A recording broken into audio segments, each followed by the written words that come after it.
Alors le principe de cette vidéo, ça va être de vous expliquer un petit peu pourquoi ça peut être intéressant ou non d'utiliser les frameworks, sans forcément vous dire ah si vous n'utilisez pas un framework vous êtes un gros noob, il faut que vous appreniez à faire autre chose de votre vie. Non, le but c'est de vous expliquer un petit peu et de discuter avec vous de l'utilisation ou non des frameworks. Quand est-ce que c'est utile ou pas quoi. Alors moi personnellement j'ai utilisé CodeIgniter pendant 3-4 mois. C'était pendant un stage. Moi, j'en ai pas. Je trouvais ça un petit peu trop simple entre guillemets comme framework. J'ai utilisé ensuite CakePHP, celui que vous me voyez utiliser la plupart du temps. Et là, ce temps-ci, je me mets mais purement par curiosité à Laravel, parce que ça monte pas mal en ce moment. On entend de plus en plus parler de Laravel. Donc je m'y intéresse pour pas être largué, si jamais ça devient le framework à la mode, pour que je sache un petit peu l'utiliser. Alors, on a du Symfony, on a du AngularJS. Alors, on parlera des CMS un petit peu plus par la suite, entre guillemets. Ouais, CMS, je sais pas si ça peut être vraiment catégorisé dans framework. À la limite, on peut parler de WordPress, parce que pour moi, ça s'approche maintenant d'un framework tellement c'est ouvert. Mais ça reste assez particulier comme utilisation. Mais là, j'aimerais vraiment parler de l'utilisation des frameworks, c'est-à-dire est-ce que ça vaut le coup d'avoir un code un petit peu plus bourrin entre guillemets, avoir beaucoup de librairies, où on est plus sur moi je code à ma sauce avec mes propres trucs et j'utilise pas forcément de framework ou de structure de code particulière. Alors il y a une première question, c'est est-ce que c'est mieux de créer un framework soi-même ou d'en utiliser un? Alors, il faut savoir que de tous les cas, tu travailles forcément avec ton framework, même si tu travailles du code spaghetti un petit peu à l'arrache, ça reste quand même un framework parce qu'au final, tu as ta propre structure de code. L'avantage qu'offre un framework open source, c'est tout simplement qu'il y a beaucoup de gens qui travaillent dessus. Donc du coup, au niveau du code, il va être mieux testé, il va être plus structuré. Donc ça peut être intéressant à ce niveau-là.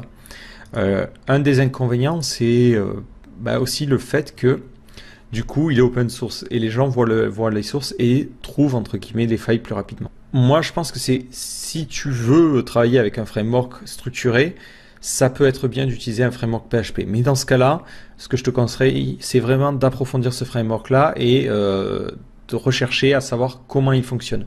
Parce qu'en sachant comment il fonctionne, tu seras capable d'utiliser les différentes fonctionnalités et de bien travailler dessus. Selon moi, si tu travailles avec un framework sans forcément comprendre ce qu'il y a derrière, ça va te mener à des problèmes. Parce que du coup, tu ne sauras pas, au niveau performance, comment optimiser un framework. Parce que mine de rien, c'est toujours important d'optimiser un framework. Et de manière générale, quand tu vas rencontrer un problème, tu vas devoir attendre que quelqu'un te solutionne ton problème ou en passant par IRC ou sur les chans. Ce qui n'est pas très pratique. Donc selon moi, je conseille toujours d'utiliser un framework déjà fait. En termes de temps, tu vas vraiment y gagner du temps. Mais après, c'est pas parce que tu utilises ou que tu codes ton propre framework que forcément c'est une mauvaise chose. En revanche, je pense que c'est pas nécessaire à l'heure actuelle de coder un autre framework open source.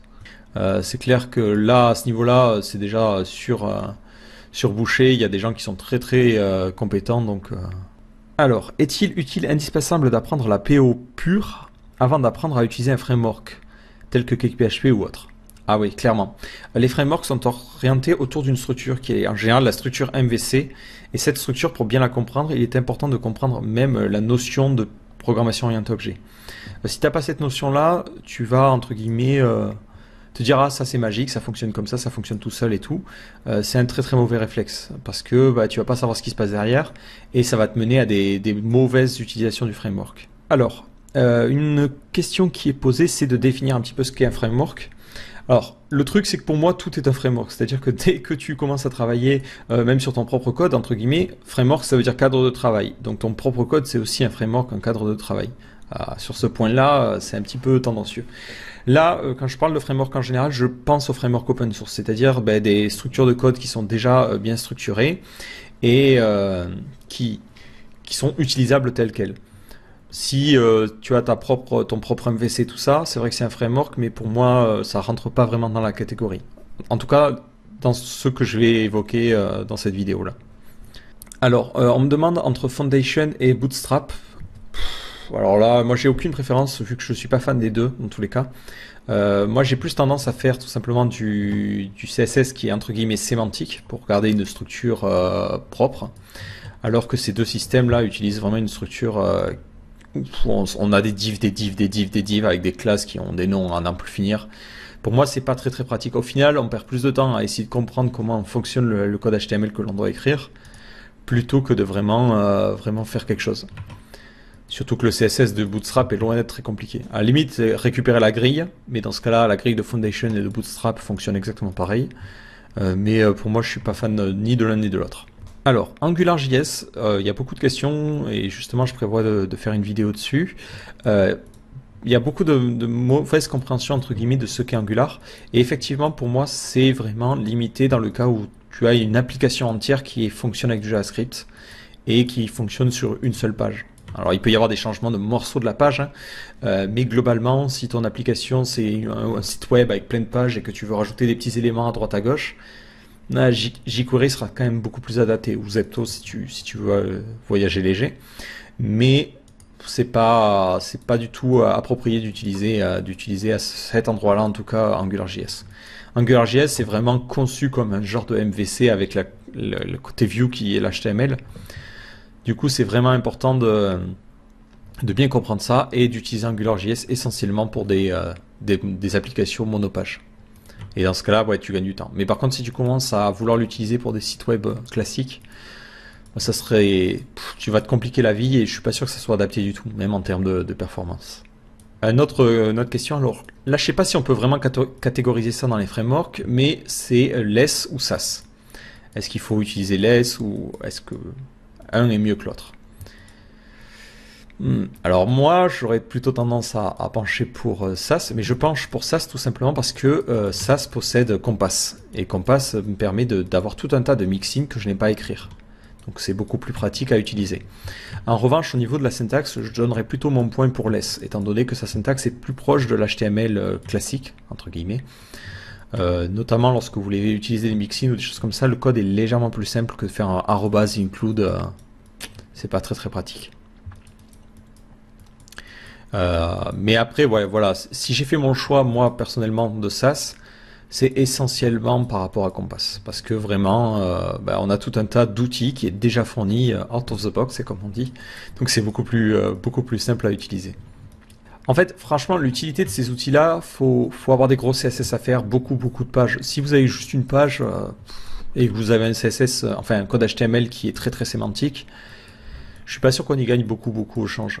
Parce que derrière on peut quand même utiliser des outils comme en plus, bon, à l'époque c'était vraiment utile, mais maintenant avec des outils tels que Prefixer et autres, même avec les systèmes de build comme Grunt et compagnie, c'est vrai que d'avoir des mixins pour faire des box shadows c'est plus si utile que ça, vu que derrière on peut avoir des systèmes qui automatiquement créent les box shadows pour nous, quoi. Donc à cet endroit là je suis pas sûr que ça soit très très utile.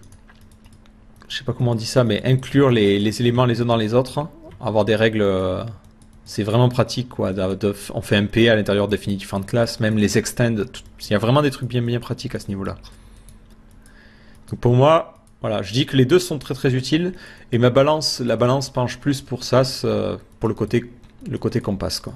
Alors là, je vois un autre sujet passer sur Ember versus Angular versus Backbone. Alors Ember, je peux pas juger, je sais que c'est assez récent, en tout cas j'en ai entendu parler que récemment. Moi, j'ai essentiellement utilisé Backbone et Angular, donc je pourrais comparer seulement ces deux-là, et je vais comparer seulement ces deux-là. Pour moi, Backbone, alors c'était à l'époque, là, je dis à l'époque, ça doit faire même pas quelques mois, mais ça restait le framework ultime pour les gens qui font du JavaScript. Selon moi, il est trop compliqué en termes de code, c'est-à-dire que quand je le lis, je le comprends pas. Ce qui est évidemment un élément bloquant, c'est un peu le même élément que j'ai eu avec Symfony, c'est qu'en première approche, il fait un peu compliqué. Du coup, on a tendance à pas forcément l'aimer. Et moi, ça a été mon cas. Quand j'ai découvert Angular, Angular, en 3-4 lignes, on arrive à faire des trucs, quoi. C'est plus sympa à utiliser. Donc à ce niveau-là, moi, je préfère AngularJS par sa simplicité et son approche qui est complètement différente de Backbone. Backbone, il faut écrire les modèles, il faut écrire les vues, il faut injecter les variables. AngularJS a ce truc là, le truc, alors ça envoie les variables dans la vue et ça les récupère aussi, ce qui permet d'avoir ce qui s'appelle le two-way binding. Donc il y a une relation entre la variable dans la vue et la variable dans le code JS, ce qui permet vraiment de gagner du temps. On a beaucoup moins de choses à écrire. Donc moi je penche toujours pour AngularJS. Et je pense qu'AmberJS c'est un juste milieu entre les deux. Entre Angular qui transforme complètement votre code HTML et Backbone qui est basé essentiellement sur du JavaScript assez lourd, quoi. Bon, en tout cas, voilà, moi c'est mon avis. Alors peut-être parce que j'ai commencé Backbone sans forcément avoir quelqu'un pour m'expliquer, du coup je me suis retrouvé noyé, mais je n'ai pas des bons souvenirs, quoi, ça c'est sûr. Donc c'est un petit peu mon problème, le problème que j'ai eu avec ce framework-là. Alors par rapport au framework et à l'APO, c'est vrai que c'est clair qu'il faut avoir une approche de l'APO avant. Par contre, sur le côté formation, pourquoi je fais pas de formation sur l'APO? Tout simplement parce que, en tout cas, vous allez me dire si c'est pareil pour vous, hein, mais moi, pour ceux qui connaissent ou comprennent l'APO en tout cas, moi l'APO, j'avais compris la théorie, mais j'ai toujours trouvé ça compliqué, je voyais pas l'utilité que ça avait, jusqu'au jour où, pour une raison absolument inconnue, bah, il y a le déclic, on se dit, mais attends, mais c'est facile en fait, c'est logique même, et après ce jour-là, on se dit, bah, on peut pas imaginer coder sans utiliser des objets, et même utiliser des objets paraît super naturel. Selon moi, le problème, c'est qu'en travers une formation, c'est impossible de vous donner ce déclic-là. Moi, j'ai lu des tonnes et des tonnes de trucs, j'ai jamais compris. C'est vraiment, comme je vous dis, cette histoire de déclic. Donc, selon moi, je pourrais vous expliquer la PO en long, en large, en travers, dans tous les sens, sans que vous compreniez vraiment l'utilité que ça peut avoir. Contrairement, par exemple, à ce fameux petit déclic qu'on peut avoir. Donc c'est pour ça que, selon moi, une formation sur la PO apparaîtrait pas parce qu'elle n'a pas de sens, quoi. C'est vraiment un déclic qu'il faut avoir, et ce déclic, on l'a ou on l'a pas, quoi. jQuery est-il le framework JS ultime? Alors selon moi, jQuery a apporté quelque chose, ça c'est indéniable, hein. C'est-à-dire que le JS, c'est un truc qui est vieux, qui a toujours été chiant à coder parce que il faut écrire des lignes comme masse pour arriver à sélectionner un élément. jQuery, c'est le framework qui a révolutionné pour moi le JavaScript et qui l'a rendu très abordable et surtout pour tout le monde. Mais à mon sens, c'est pas un framework, c'est plutôt une librairie, dans le sens où vous allez pouvoir c'est juste un petit objet que vous allez pouvoir utiliser et qui va vous permettre de sélectionner plus simplement un élément, mais c'est tout. Ça va pas vous faire changer votre structure de code. C'est vrai que souvent on me dit que c'est un framework, mais c'est une librairie. Ça reste une librairie, donc c'est un ensemble de fonctions, mais il ne change pas foncièrement votre façon de coder. Et maintenant, quand on voit pas mal de gens qui repassent à du JS classique. Au final, le gros problème du JS, c'est de sélectionner des éléments. Sélectionner des éléments, ça a toujours été l'enfer. Mais après, toutes les manipulations que l'on fait dans jQuery, c'est des choses que l'on peut déjà faire en HTML, en JS standard. Donc, je suis pas sûr que sans jQuery, on ne puisse rien faire. Ça, c'est sûr. C'est vraiment, voilà, ça simplifie le code. C'est tout ce que ça fait. Alors, les points faibles d'Angular, moi, je trouve que c'est alors c'est un peu ce que je disais par rapport à tout à l'heure. Angular va gérer beaucoup de choses pour nous, ce qui le rend très simple à utiliser, mais à la fois très compliqué, avec des concepts très très poussés, comme notamment l'utilisation du scope, donc cette variable qui est passée, qui permet de passer des variables à la vue. Et le problème, c'est que souvent les gens commencent Angular sans forcément réfléchir à comment fonctionne le JavaScript, et je pense notamment au système de l'héritage prototypal. Donc il faut bien comprendre comment ça fonctionne, parce que l'héritage prototypal va déterminer votre façon de travailler, quoi. Donc c'est vraiment très très important à ce niveau-là. Après, la limitation que je vois, c'est qu'il y a beaucoup de choses qui sont gérées via Angular, et du coup, si vous voulez faire des trucs un petit peu spéciaux, ça peut être un petit peu chiant. Je pense notamment à un système de blocs, parce que vous avez par exemple le système de ngView qui est génial, mais qui gère qu'une seule view. On ne peut pas avoir un système avec plusieurs vues qui se chargent différemment suivant l'URL. Donc ça implique de redévelopper une partie du système. Donc à ce niveau-là, ça devient compliqué quand il faut fouiller vraiment dans le framework et essayer de comprendre plus en profondeur comment il fonctionne. Alors, il y a une question très intéressante qui est posée sur Node.js. Alors, le problème, c'est que Node.js, ma compréhension de ce système-là est loin d'être parfaite.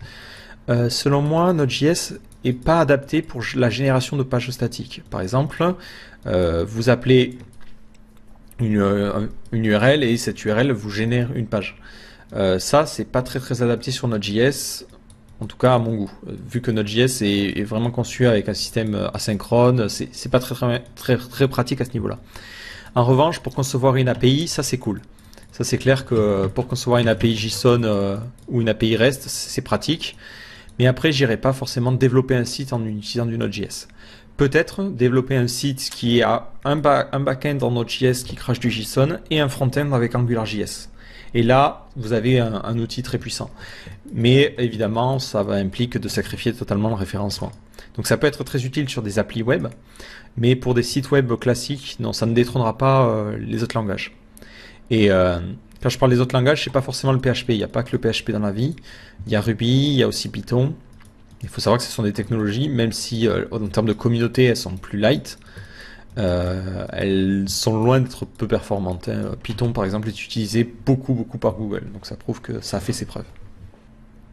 Alors, le framework Ruby on Rails, en fait, il faut savoir qu'il n'y a pas que PHP dans la vie. On parle beaucoup de PHP parce que, déjà, moi, je travaille avec PHP de manière générale. En fait, PHP a l'avantage d'être une technologie qui a une grosse communauté parce qu'elle est simple. C'est son avantage, mais c'est aussi son inconvénient. Vu qu'elle est simple, on peut écrire un petit peu n'importe quoi.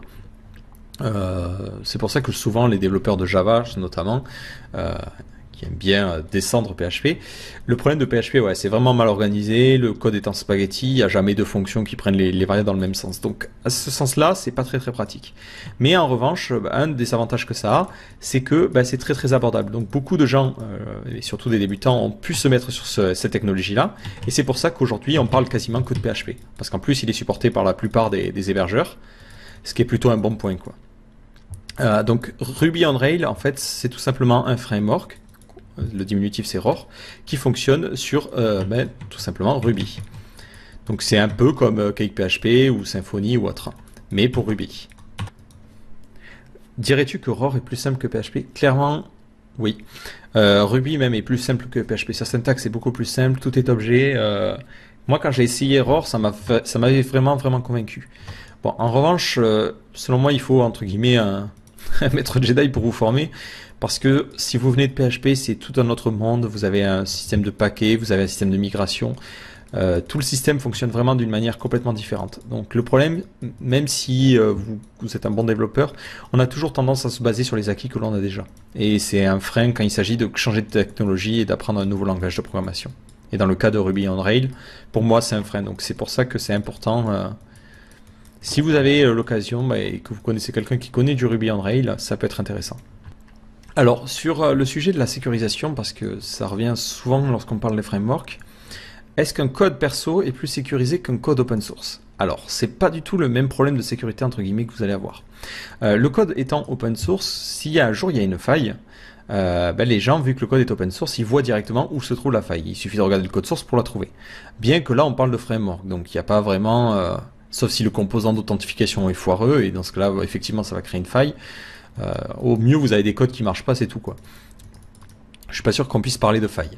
L'avantage, donc, qu'a le code open source aussi, c'est qu'il y a beaucoup de gens qui travaillent dessus. Donc, s'il y a un bug ou un problème, il y a des gens qui sont sympas, des contributeurs, qui vont dire, là, il y a un problème à ce niveau-là, et qui vont permettre de corriger l'erreur. Donc dans ce sens, si vous avez un framework à jour, c'est sécurisé. Si votre framework n'est pas à jour, évidemment, ça l'est pas du tout, c'est pas sécurisé. Votre code perso, l'avantage qu'il a, c'est qu'il est perso. Du coup, mis à part vous, il n'y a personne d'autre qui le connaît. Donc si quelqu'un cherche une faille, il va devoir tâtonner. Il ne sait pas directement où se trouve la porte pour entrer discretos. Donc dans ce sens-là, votre code perso de base va être plus sécurisé. En revanche, si jamais il y a une faille, il n'y aura personne pour vous le dire. Il n'y a pas 200 collaborateurs qui analysent votre code source en permanence. Et du coup, cette faille peut rester ouverte et tant que personne l'utilise et que vous voyez personne y rentrer par là, vous ne serez pas en mesure de la patcher. Donc pour moi, les deux ont des avantages et des inconvénients en termes de sécurité. Je ne peux pas dire un framework c'est super sécurisé ou un framework c'est pas sécurisé. Et de manière complètement identique, je peux pas vous dire votre code est pas sécurisé. Non, c'est vraiment au cas par cas. Mais ouais, c'est ça. La réponse, c'est vrai, ça dépend des cas, quoi. Votre framework, il est aussi sécurisé qu'un framework open source normalement. Et voilà, l'open source a toujours eu cet inconvénient, hein. Même sur Linux, c'est un problème connu par rapport à Windows. C'est que Windows, si on veut y rentrer dessus, c'est plus compliqué parce qu'on n'a pas accès au code source. Et on voit que malgré tout, il y a quand même des gens qui rentrent dessus. Donc ça prouve mon point, je pense. Alors, c'est très important. Selon moi, le choix, il n'est pas... c'est pas blanc ou noir, je sais pas comment se dit l'expression, mais le choix c'est essentiellement selon moi des goûts. On voit que les gros projets utilisent à peu près toutes sortes de frameworks, c'est-à-dire que par exemple, si je reprends le cas de Symfony qu'on critique souvent à cause de ses performances, Si on voit que YouPorn, entre guillemets, utilise Symfony, c'est qu'il doit être performant, hein, sinon ils n'arriveraient pas à tenir la charge.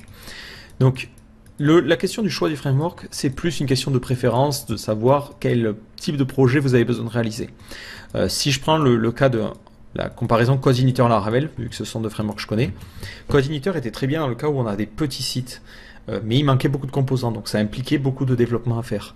CakePHP, lui, en contrepartie, avait beaucoup de choses déjà intégrées. Donc, le choix du framework, ça va, se baser sur vos préférences à vous, votre façon de coder. Si vous êtes plus to bundle, bah, c'est Symfony 2 qu'il va vous falloir. Si vous êtes plus les conventions qui dominent le tout, bah, ça va plus être CakePHP. Si vous aimez vraiment avoir un truc très modulable, Laravel et ainsi de suite. Mais aussi en fonction des besoins de votre projet. Ne vous basez pas, je pense que c'est une erreur de faire ça aujourd'hui, sur une pseudo-comparaison des différentes performances entre guillemets des frameworks. Si on se basait sur ça, les gros sites n'utiliseraient même pas de framework. Et pourtant, on voit bien que tous arrivent à en utiliser. Donc, comme quoi, la performance, c'est pour beaucoup, une configuration de serveur de plus ou moins bien faite. Donc, à ce niveau-là, j'irai pas vous dire, il faut utiliser ce framework, c'est le seul framework qui est possible et qui est envisageable d'utiliser pour des projets. Non, ça dépend vraiment de ce que vous avez à faire. Connais-tu des gros sites qui utilisaient CakePHP? Alors, malheureusement non. À l'époque, je sais que par exemple, il y avait le site de plugin pour Firefox Extension, qui à mon avis devait prendre une sacrée charge, était sur CakePHP. Mais à l'heure actuelle, non, je ne saurais pas vous dire les sites qui utilisent, un gros site qui a beaucoup de trafic qui utilise CakePHP. Pour ce qui est des frameworks aussi, un autre choix qui peut être envisageable, c'est de vous garder votre back-office avec un framework histoire d'aller plus vite, et pour les pages qui prennent beaucoup de charge, de les coder en PHP statique. Et de manière générale, si vous mettez un système de cache en place, je pense notamment Varnish ou autre, vous allez rarement réexécuter tout le code PHP. Vous allez optimiser un maximum et ne délivrer que des pages statiques.